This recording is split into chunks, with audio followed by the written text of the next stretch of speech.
Уюшкан кылмыштуу топторго каршы күрөш дагы да мындан арада күчөтүлөт.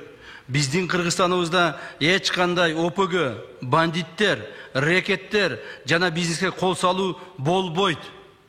Уюшкан кылмыштуу топтор толугу менен жоюлат. Эгер мына менин азыр ушул жерде сүйлөп атканым бир эле жөнөкөй жарандар эмес, ошол ОПГлар, бандиттер, уюшкан кылмыштуу топтун мүчөлөрү дагы отурса керек. Дагы бир жолу эскертемин. Бүгүнкү биздин алдыбызга урматтуу президентибиздин койгон негизги тапшырмасы Кыргызстанда эч кандай уюшкан кылмыштуу топ болбойт. Уюштурган кылмыштуу топтун жетекчилери Кыргызстанда тынч жашай албайсыңарбы, Кыргызстандан чыгып кеткиле. Эгер Кыргызстандан чыкпаган уюшкан кылмыштуу топтун жетекчиси болсо, жазаланат. Эркиндикте жүрбөйт. Муну мен жоопкерчиликтүү түрдө айта аламын.